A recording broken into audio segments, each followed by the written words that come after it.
আসসালামু আলাইকুম সম্মানিত ভিউয়ার্স, সকলকে জানাচ্ছি আন্তরিক অভিবাদন। যারা আমার এই ইউটিউব চ্যানেল দেখেন, আমরা চলমান রাজনীতি এবং আগামী ফেব্রুয়ারি নির্বাচন, এই সব বিষয়গুলো নিয়ে বাংলাদেশের রাজনৈতিক অস্থিরতা কিন্তু দিন দিন বেড়েই চলছে।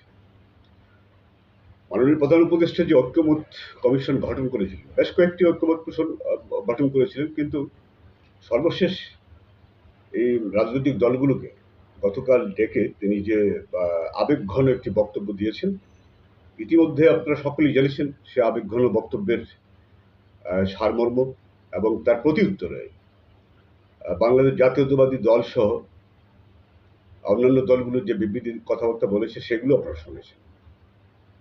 পাশাপাশি এগুলো নিয়ে সোশ্যাল মিডিয়াতে বা পত্রপত্রিকায় বিভিন্ন কথাবার্তা ভাইরাল হচ্ছে, বিভিন্নভাবে বিভিন্ন বিশ্লেষকরা মতবাদ দিচ্ছেন। তো আমি সেই বিষয়গুলোতে আসবো না, আমি শুধু একটা বিষয় আসবো, যে সেটি তিনি যখন আমাদেরকে প্রতিশ্রুতি দিয়েছেন যে নির্বাচনটি তিনি অত্যন্ত ঐতিহাসিকভাবে এমনভাবে করতে চান যে বিশ্বের সমস্ত গণতান্ত্রিক দেশগুলো এই নির্বাচনকে একটি দৃষ্টান্ত হিসাবে তারা এই দেশের নির্বাচন ব্যবস্থাপনা এবং সরকারের এই এখনো পদক্ষেপকে সাধুবাদ জানাবেন এবং সকলেই এখান থেকে শিক্ষা গ্রহণ করবেন।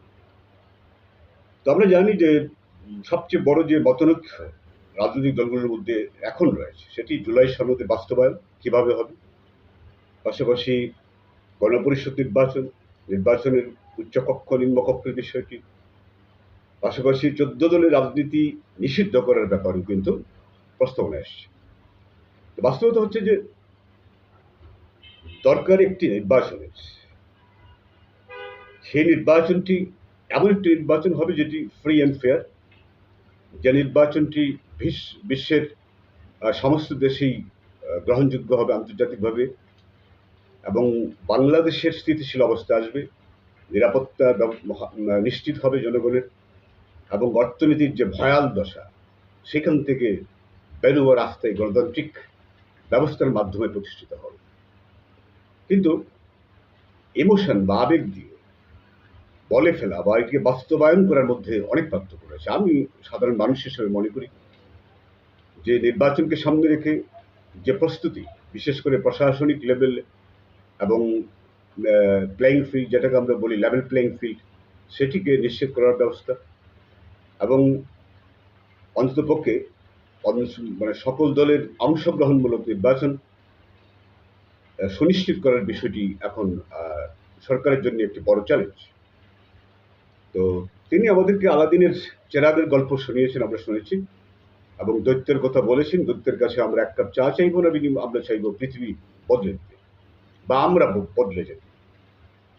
তো রাজনৈতিক দলগুলোর প্রতি এরকমই নির্দেশ প্রদান করা হয়েছে বা আবেদন করা হয়েছে সরকারের পক্ষ থেকে, যদি তারা সরকারি ঐক্যমত পোষণ করে তারা যা চাইবে সরকার সেটি তার মতো করে করবে, অর্থাৎ সরকারের স্বাধীনভাবে সেগুলো বাস্তবায়ন করার চিন্তা ভাবনা করে।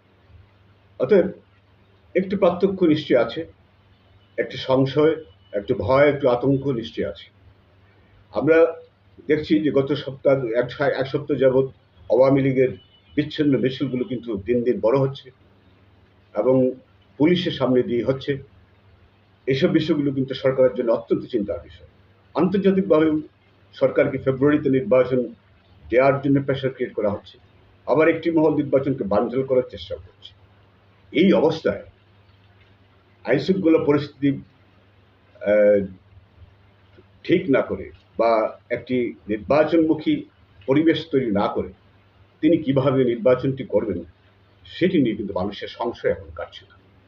আমরা আশা করব তিনি বিজ্ঞ এবং প্রজ্ঞাবান মানুষ, আন্তর্জাতিক ব্যক্তিত্ব, তিনি আমাদের দেশের মান, আমাদের দেশের ভাবমূর্তি, চিন্তা চেতনা সমস্ত কিছুকেই আন্তর্জাতিক ইতিপূর্বে তিনি কি করেছেন আমরা জানি না, সেইগুলো আলোচনা আসবো না।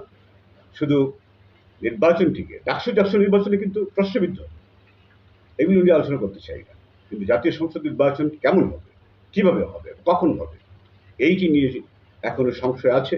এই সংশয় থেকে আমরা বেরিয়ে আসতে চাই, রাজনৈতিক দলগুলো বেরিয়ে আসতে চাই, জনগণ শান্তি চায়, গণতন্ত্রের পুনর্জন্ম চায়।